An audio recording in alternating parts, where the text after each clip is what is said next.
자, 안녕하세요. 자, 오늘 배워볼 부분은 134페이지입니다. 그래서 사회문화 분야의 글읽기라고 해서 사회문화 분야 글의 특징을 살펴보도록 합시다. 사회 분야는 뭐냐? 정치, 경제, 언론, 법률, 국제관계, 교육 이런 걸 통틀어서 사회 분야라고 하고, 그래서 여기서 보다 사회에서 일어나는 다양한 현상 및 그 원인과 영향 이런 것이 이제 사회 분야에 대한 어떤 개념이 되겠죠. 그리고 문화 분야. 문화 분야는 의식주, 풍습, 종교, 제도 이런 걸 말하는데 이것도 한 사회나 집단에 나타나는 행동 양식, 행동 양식에 대한 그 의미는 옆에 적어놨어요. 특성과 배경 등 이것이 바로 어떤 문화 분야의 개념이 되겠네요. 그러겠죠? 그래서 이걸 두 개를 합치니까 사회문화라는 거야. 이 사회문화의 분야의 글은 여러 집단이나 이런 거, 여러 집단이나 개인의 사회적 요구와 신념이 뭐냐? 여기 써놨죠, 여기 밑에 내려가 보면.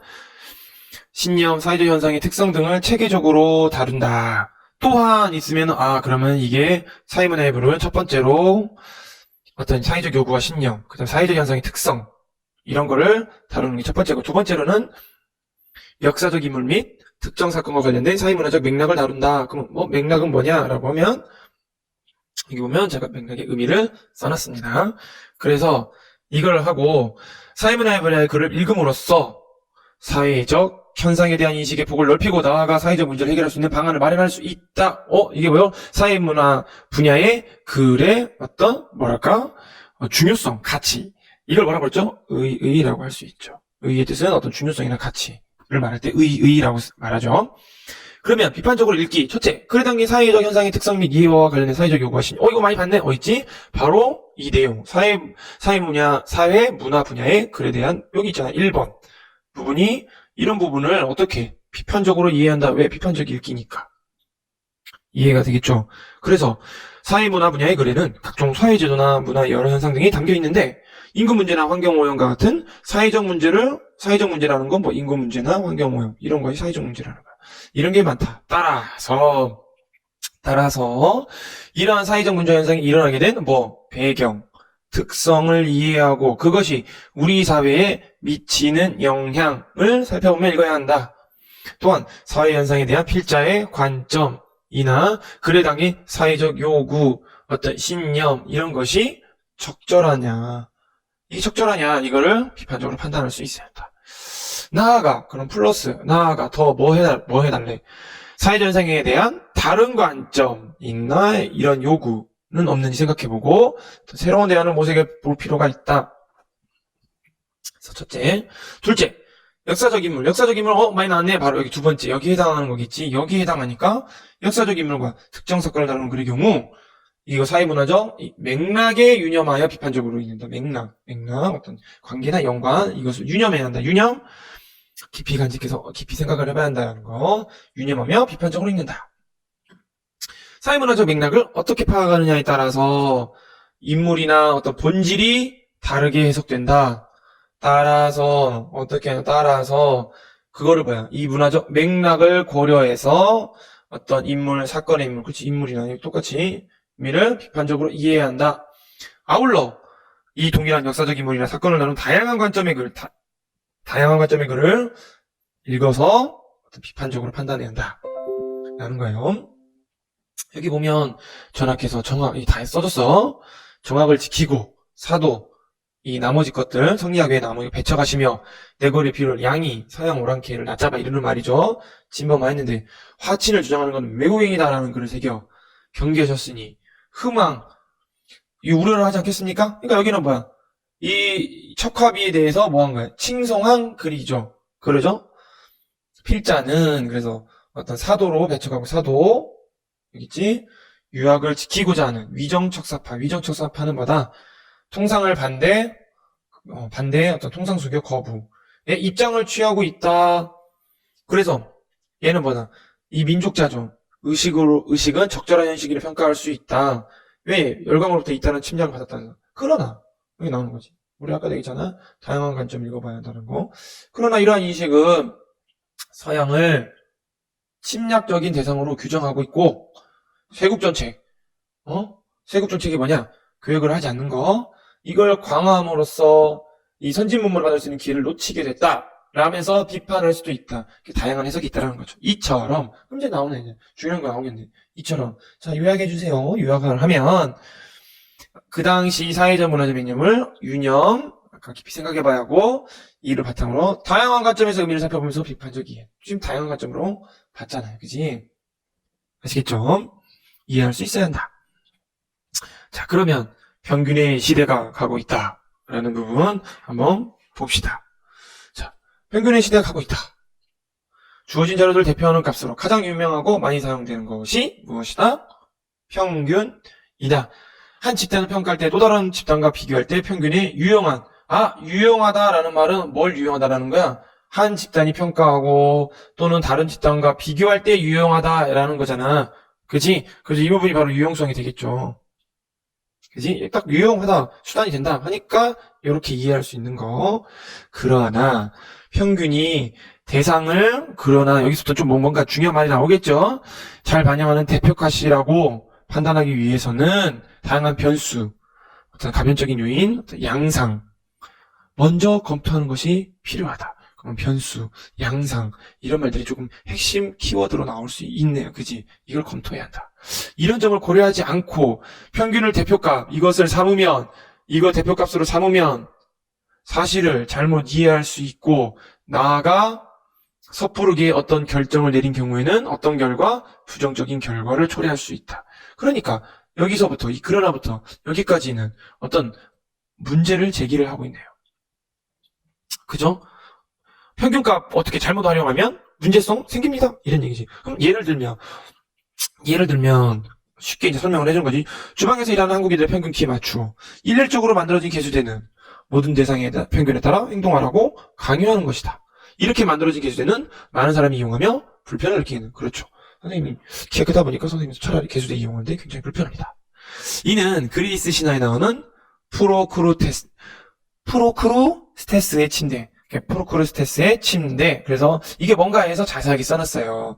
뭐라고 했냐면 이 철침대에서 자기가 잡아온 사람을 눕혀놓고 침대 길이에 맞게 다리를 늘려버리거나 너무 툭 튀어났다. 그럼 잘라냈어. 그래서 이 프로크루스테스의 침대라 하면 요즘은 뭐라고 한다? 융통성이 없다. 융통성 없잖아. 이렇게 쓰였다라는 것이다. 프로크루스테스는 통행인들의 침대에 누워 키가 작으면 발을 잡아 뽑고 키가 크면 발을 잘랐다고 한다. 그러니까 평균을 대표값으로 잘못 사용하면 부정적인 결과가 나올 수 있다. 이런 얘기죠. 그러면 평균을 대표값으로 사용하면 오해가 생기는 경우가 있다. 평균을 대표값으로 사용하면 오해가 생긴다. 그러면 이거에 대한 얘기가 쭉 나오겠지. 그러겠죠? 대상의 다양성을 고려하지 않고 평균값을 사용하여 사실을 부정확하게 전달하는 경우가 많아져 문제. 이건 어떤 부정적인 결과가 나오는 거지. 이 평균값 사용해서 정확하게 사실은 정확히 하는데 부정확하게 그래프를 보면 다음에 그래프를 봅시다. 이 대칭분포 이런 거를 대칭분포라고 하죠. 이 대칭분포에서 평균값, 최빈수 그 다음에 중앙값이 일치하거나 거의 유사하여 평균분을 사용했을 때는 오해가 일어날 가능성이 작다. 이렇게 딱 대칭이 되면 오해가 줄어든다. 오해가 없어진다는 것도 아니야. 작다. 그에 반해 오른쪽 꼬리 분포에서는 오른쪽 꼬리 쪽에 위치한 각들의 크기와 빈도에 따라 최빈수, 그 다음에 중앙값, 그 다음에 평균값 차이가 나게 된다. 그렇죠. 다 차이가 나죠. 평균값에서 빈도가 가장 높다고 생각하기 쉬운데, 그렇지. 야, 평균값이면 거기서 가장 빈도가 높지 라고 생각하기 쉬운데, 그런데 여기 붙어있지. 이 경우에 최빈수와 평균값이 다르기 때문에 뭐 할 수 있다? 오해가 생길 수 있다. 그러지. 이렇게 오해가 생길 수 있다. 오른쪽 꼬리 분포는 소득, 재산 등을 나타내는 자료에 많이 찾아볼 수 있다. 이런 자료에서는 평균을 대표값으로 사용할 때 상당히 주의를 기울여야 한다. 왜? 주의를 기울이지 않으면 뭐하니까? 오해가 생긴다. 그래서 여기 보면 여기 문단 요약은 평균값을 대표값으로 사용하면 오해가 생기는 경우라고 요약할 수 있죠. 포드주의. 이 포드주의에 대한 것도 이렇게 자세하게 선생님이 써놨어요. 그러니까 어떤 근대적 생산 시스템, 산업의 패러다임인데 이렇게 포드 자동차 회사가 계속 그 똑같은 이 대량 생산을 하기 위해서 막 썼던 방식을 이제 포드주의라고 합니다. 그래서 그러면 대량 생산하려면 품종이 많아야 돼, 적어야 돼, 적어야죠. 그러니까 소품종 대량 생산의 시대. 설사 포도주의를 모른다 하더라도 그 다음에 나오는 이렇게 소품종 대량 생산의 시대에서 힌트를 얻어야 돼. 아, 포도주의란 이런 거구나. 얘는 평균이 중요한 개념으로 자리 잡았고 많은 영향을 끼쳤다. 하지만 현대에는 그런 평균의 개념 소비자들의 다양한 특성을 반영하지 못한다. 당연하지. 지금 이거랑 다양하지 못한다랑 이거랑 반대겠지. 맥락상 보면 그러죠. 하지만 나왔으니까. 그러면 이런 거는 비슷한 개념이 뭐가 있겠어요? 다양한 특성이니까 뭐 다양화, 응? 어떤 개별화 이런 거를 말하겠지. 어떤 개성화. 그래서 미국의 일반 가구당 평균 가족수는 3.6명이라고 한다. 이 평균값에 맞추어 건축업자들은 3인, 4인, 3.6이라고 하니까. 그런데 이 평균 가족수에 벗어나는 가족이 상당하다. 통계에 의하면 미국에서는 3인이나 4인 가족이 전체 45%에 불과하고 1인이나 2역이 35%, 5인 이상이 20%, 오히려 1, 2인하고 5인이 두 개 합치면 뭐가 돼? 55%가 돼버리는 거야. 근데 3.6이라고 놓고 보면 3.6이니까 다 3인, 4인 아파트, 이거 4인, 4인 주택으로 지으면 돼. 그렇지만 55%는 맞지 않다더라. 라는 걸 알 수 있죠. 그래서 어떻게 해야 한다? 전체 자료를 세밀하게 살피는 것이 중요하다. 그래서 이 다양한 특성을 반영하지 못하는 사례. 그래서 우리가 자료에 범위를 보자. 그럼 범위. 자, 우리나라는 사계절이 뚜렷하대요. 겨울에는 영하 10도 이하가 되기도 하고 여름에는 30도 이상이 되는 고온이 지속되죠. 그래서 우리는 계절별로 많은 옷을 가지고 있어야죠. 왜? 영하 10도에서 30도까지 왔다리 갔다리 하니까. 그에 반해 미국은 하와이 같은 데는 거의 변동 없이 유지돼요. 그래서 보통 이거는 반팔 옷으로 대부분의 시간을 지낼 수 있어요. 하와이는.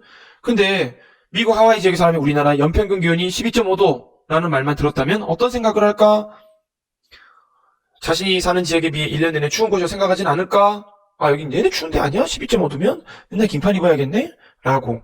그래서 평균으로만 생각하면 된다, 안 된다? 안 된다, 라는 거지. 우리나라는 연교차. 기온의 온도, 습도 이런 거를 최대값하고 최소값의 차가 굉장히 큰 나라죠. 연교차가 큰 나라다. 즉, 여름과 겨울의 기온 차이가 심하다. 이를 위해서 연평균 기온만으로는 알 수가 없고, 그래서 1월부터 12월까지 월평균 기온을 알고 파악해야 여름과 겨울의 기온 차이를 알 수 있다. 우리가 실제로 2월만 하더라도 3월만 하더라도 어떤 날은 춥고 또 이것도 평균 기온이잖아요. 또 일말로 다 봐야 하는 상황이 있지. 그러죠?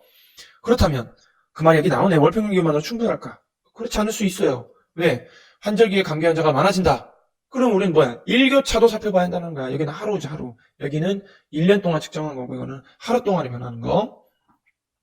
그래서 우리가 보통 여행을 갈 때 어떤 해당 지역, 해당 기간의 평균 기온뿐 아니라 최저와 최고 기온. 요즘은 이제 하도 해외여행 사람들 많이 가니까 이런 것 좀 이제 많은 어플도 있고 쉽게 알 수가 있죠. 그래서 포인트는 자료의 범위를 정해 다양한 요소를 고려해야 한다. 이게 포인트겠네요. 자, 그러면 값의 크기에 따라 범주는 뭐라고 했어? 같은 성질을 가진 부류나 범위, 범주를 이렇게 이걸 구분하지 않는 게 문제가 되지. 구분해서 자료를 살피자. 자료의 범위를 정했으면 평균 개념으로서 포착하기 어려운 요소들까지 살필 수 있어야 한다. 이를테면 자료의 크기에 따라 적당한 범주로 구분하고 범주별로 반복되는 횟수나 값을 파악하는 것이다. 여기 나오네. 적당한 범주로 구분하고 범주별로 횟수나 값을 파악하는 것. 예를 들어 지금 양선수의 연봉을 살펴보자. 최대 연봉이 수억 원을 이루는 선수도 있고 연봉하게 차이는 나는 선수도 있다. 그에 따라 야구 선수들이 평균 연봉 약 1억 원이라 하더라도 그렇지 평균이 1억 원이에요 라고 하더라도 3천만 원 미만을 받는 선수들의 비율이 꽤 높을 수 있다. 그리고 우리 축구 선수도 보면 뭐야. 한 사람이 100억이고 나머지 10명이 연봉 3천도 안 돼. 근데 계산해보니까 니네는 연봉이 11명을 103억인가 대략 얼마 나와요? 니네 30억 연봉이 30억이야 아니지 얼마 나올까? 10억이나 돼. 말도 안 되는 얘기지 그지? 이와 같은 경우 평균만으로 야구 선수의 연봉을 이해하면 정확하게 이해하지 못할 우려가 있다. 그래서 이렇게 해서 뭐 한다? 범주 나눠야 한다. 3천만 원 미만, 3천에서 5천 미만, 5천만 원에서 1억 원 미만, 1억 원 이상 이렇게 범주를 나누자. 그래서 그것을 비율을 고려해서 사실을 이해하려고 해야 한다. 이때 평균값 이외에 가장 높은 빈도의 선수들이 받는 연봉이나 최빈수나 전체 연봉의 선수들의 연봉을 순서대로 배치했을 때 가장 중앙에 있는 선수의 연봉인 중앙값 등 다른 대표값들도 한번 같이 살펴봐야 한다. 라는 거네요. 그러니까 그래프를 이해하자. 그래프. 자료의 수를 많아지면 내용을 뭐 파악하는데 힘이 든다. 그래서 뭐 하자는 거야? 그래프를 이용하자는 거잖아. 그죠? 따라서 복잡한 자료를 잘 요약, 정리하는 것은 매우 중요한데 그게 하나가 그래프래요. 그래서 그냥 이제 그래프를 보는 방법인데 특히 뭐한데 히스토그램 이게 또 써놨죠. 전체적인 분포 모양을 보는 것이 효율적이다. 그리고 그래프를 보면은 굉장히 유용하다. 히스토그램은 연속형 자료 분포를 표현하는데 널리 사용하는 방법으로 히스토그램 이게 몰라도 이렇게 연속형 자료 분포 표현하는데 널리 사용 이렇게 의미를 알 수 있지. 일정한 범주에 따라 구분하고 어떤 빈도 이것을 이렇게 높이로 나타낸다라는 거지. 이를 통해 전체 자료의 좌우 치우침, 모양과 중앙감들의 위치, 표준 편차, 범위, 산포 뭐라고 돼 있어? 흩어져서 분포하는 거, 산포돼 있는 정도. 이거에 대한 전반적인 판단이 다 가능하다. 그러니까 뭐다. 이 히스토그램이 좀 유용하구나. 한 직업의 야구 구단의 연봉 자료를 히스토그램을 그리려면 이와 같이 한눈에 전체적인 정보 이렇게 파악할 수가 있다. 라는 거. 통계는 거짓말을 하지 않는다. 그럼 거짓말을 하기보다는 이제 뭐라는 거야? 무지, 아는 게 없고 오용, 잘못 사용해서 거짓말 통계를 만들어낸다. 그러니까 통계를 굉장히 무지와 오용을 조심해야 한다라는 거죠.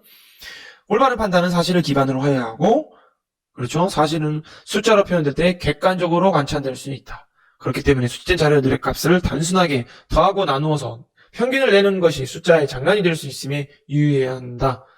평균은 편리한 방법으로 다양하게 사용될 수 있지만 대표값으로 이것을 잘못 사용하게 되면 정확하게 판단하지 못하게 된다는 거지. 그잖아요? 어떤 반도 마찬가지야. 어떤 반에서 1반에서 6반까지 있는데 1반이 평균값이 제일 높다고 해서 1반이 공부 잘하는 거 아니거든요. 그죠? 현대사회는 점점 더 많은 변수들에 의해 다변화되고 있는 양상을 보이고 있다. 이것은 평균의 시대가 가고 있다. 이게 다변화되고 있으니까 가고 있다. 따라서 적절한 상황과 적절하진 상황을 이거 두 개를 파악해야 한다는 거지.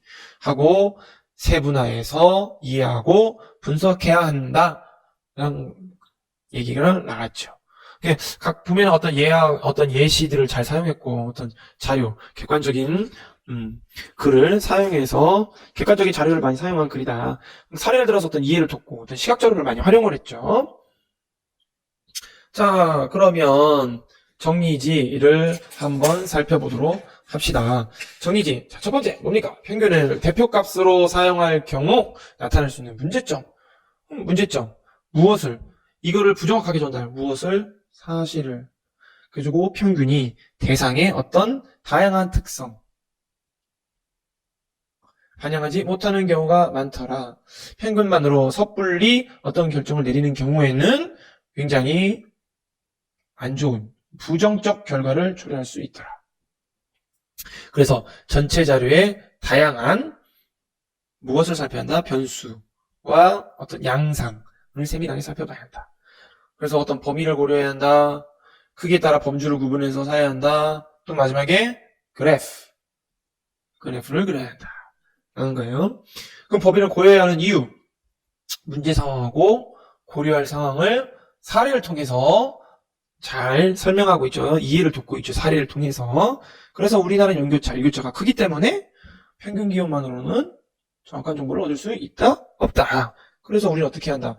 월평균 기온, 월별 기온 차이, 최고, 최종, 1일까지도 다 파악해야 한다. 그렇게 하면 자료에 무엇을 정해서 범위를 고려를 해야 하는 이유니까 당연히 범위를 정해서 다양한 요소를 고려를 해야 한다. 그래서 값의 크기에 따라 범주를 구분하여 자료를 살펴야 하는 경우 어떤 문제가 있죠? 평균값과 최비수, 중앙값 등이 중앙값 등이 차이가 있을 수 있고 범주별로 반복되는 횟수나 값 등 이런 것이 평균 개념으로 포착하기가 어려운 요소가 있다. 그래서 적당한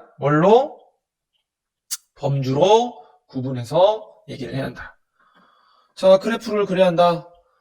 이게 많아지면 파악하는데 힘이 든다. 그러니까 어떻게 잘 요약을 할 수 있어야 하고 자료 전체에 무엇을 분포를 살펴볼 수가 있고 그래서 아까 히스토그램이 나왔죠. 잠깐 빈도를 어떻게 이렇게 막대 얘기 나오면 높이로 나타낼 수 있다.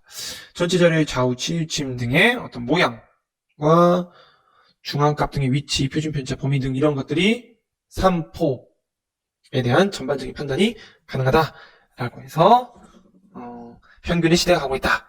해서 마무리하도록 하겠습니다.